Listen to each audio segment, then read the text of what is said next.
तो गाइस पिछले चैप्टर में हमने देखा था यूजिन को एक बहुत बड़ी मिसअंडरस्टैंडिंग हो जाती है, वो कुछ गड़बड़ कर देता है। आज के चैप्टर में हमें दिखाया जाता है कि यूजिन सोच रहा होता है, यार मैं इतना ज़्यादा फुद्दू कैसे हो सकता हूँ, इतना बड़ा गधा, मैं ऐसा कर कैसे सकता हूँ, क्या हो गया है मुझे। और वो ना अपना माथा पीट रहा होता है कि ये मुझसे कार्ड मांग रहा था और मैं इसे अपनी उंगलियां पकड़ाने लगा। शिट मैन, क्या गलत हो गया है मेरे साथ। और वो ब्योम से कहता है आई एम सॉरी, मुझे माफ़ करना प्लीज़, मैं एक्सप्लेन कर सकता हूँ, मैंने बहुत बड़ी गलती कर दी थी, मुझे माफ़ करना। तभी ब्योम कहता है कोई बात नहीं, मेरा कार्ड दे दो। यूजिन सोचता है क्या मतलब इसको, वो सोच ही रहा होता है। ब्योम दोबारा कहता है मुझे कार्ड दे दो, मैंने कहा। यूजिन कहता है ओह हाँ ये रहा आपका कार्ड। वो पूरी बात भी नहीं कह पाता, तभी ब्योम उसके हाथ से अपना कार्ड छीन लेता है, भाग जाता है। और यूजिन कहता है हैव अ नाइस डे, दोबारा जरूर आना। जैसे ही ब्योम वहाँ से जाता है, यूजिन चैन की सांस लेता है। यूजिन सोचता है यार मैंने जितना सोचा था ये उससे कहीं ज़्यादा अच्छा है।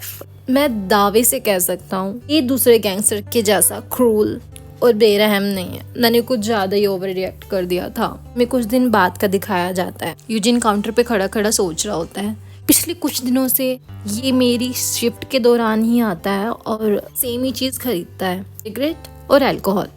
कभी किसी तीसरी चीज़ को हाथ तक नहीं लगाया, पर आज इसने कुछ नया खरीदा है और वो शौक हो रखा होता है। वो सोचता है कि आज इसने एक XXL साइज कॉन्डम खरीदा।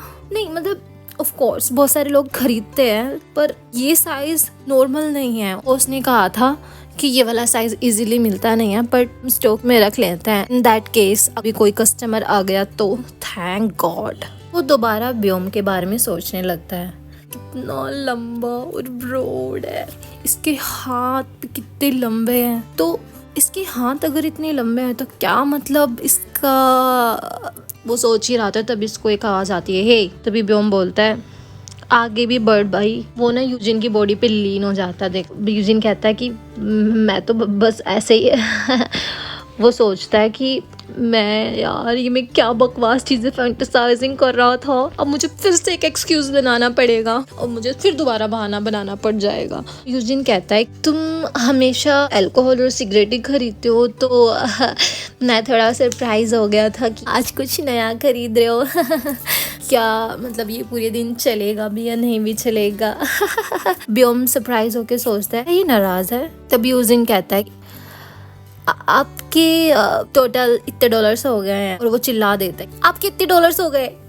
ब्योम कहता है मुझे सुनाई देता है, मैं बहरा नहीं हूँ, थोड़ा धीरे बोलो। कहता है यस सर, दोबारा मिलते हैं, सी यू अगेन। और ब्योम वहाँ से निकल जाता है। जैसे ब्योम वहाँ से जाता है, यूजिन सोचता है कि पता नहीं मुझे ऐसा फील क्यों होता है, मतलब इतने सारे गैंगस्टर स्टोर पे आते हैं पर मैं सिर्फ उसी पे ही फ्लैटर्ड क्यों हुआ, इसमें कुछ तो बात है। सोच ही रहा होता है, तभी कोई से पुकारता है हाय यूजिन। यूजिन सोचता है ओह, और उधर देखता है और ये उसका बॉस होता है। तो कहता है कि आप आ गए बॉस। उसका बॉस कहता है यस ये तो तुम्हारा टाइम हो गया ना जाने का, तो मुझे आना ही था। वो कहता है थैंक यू तुम्हारे इतने हार्ड वर्क के लिए। क्या आज फिर से कोई भयानक कस्टमर्स आए थे? यूजिन कहता है कि वो सब तो मुझे इसकी आदत हो गई है, कोई बात नहीं, मुझे अब बुरा नहीं लगता, मैं डील कर लेता हूँ अब इनसे। तो उसका बॉस कहता है यूजिन अगर तुम नहीं होते तो मैं क्या करता, मेरा क्या होता, पता है तुम्हें कितना ज़्यादा मुश्किल है एक पार्ट टाइमर ढूंढना, मतलब इन गैंगस्टर्स की वजह से मैं इतना परेशान था। तो यूजिन कहता है कोई बात नहीं बॉस, और मैं उम्मीद करता हूँ कि जो मेरा काम है उसका रिफ्लेक्शन मुझे पेचेक में दिखेगा। तो उसका बॉस कहता है हाँ बिल्कुल। यूजिन कहता है कि और वैसे भी आप मुझे 20% एक्स्ट्रा दे रहे हो तो मैं काम क्यों नहीं करूँगा। उसका बॉस फिर वो कहता है हाँ यूजिन तुम्हें घर नहीं जाना क्या? तो यूजिन कहता है हाँ सर मुझे जाना है। सीन शिफ्ट होता है और हमें दिखाया जाता है यूजिन की बिल्डिंग।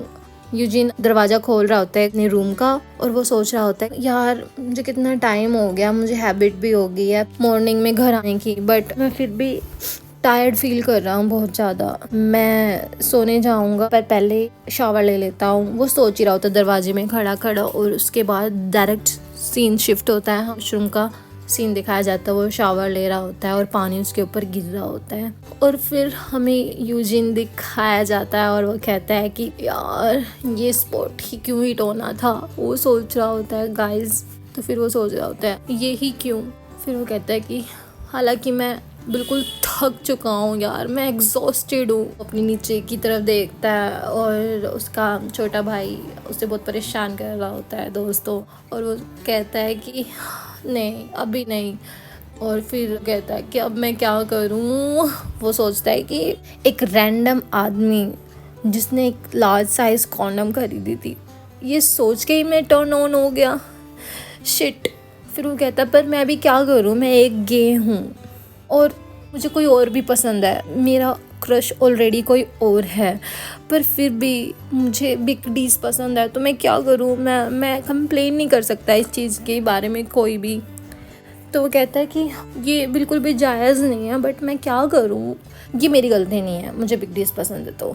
तो फिर वो यही सोच रहा होता है और वो सोचता है कि बिग डीज के बारे में और ऐसे इंसान के बारे में फैंटेसाइज करना नॉर्मल है, मुझे लगता है ना। मैंने कभी ऐसे इंसान को डेट नहीं किया।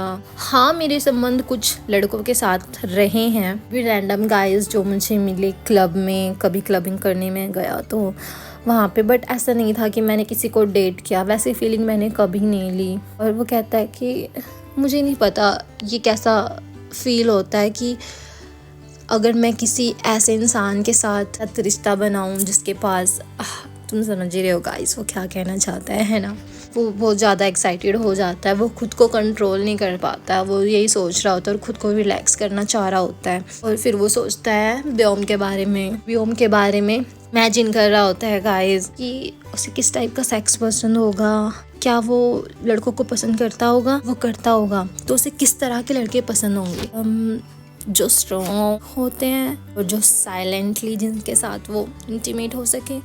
वो यही सब सोच रहा होता है और वो खुद को इमेजिन कर रहा होता है व्योम के साथ में। वो गाइस, इसकी इमेजिनेशन कितनी वाइल्ड है, ओह गॉड। देन ओके, आगे बढ़ते हैं।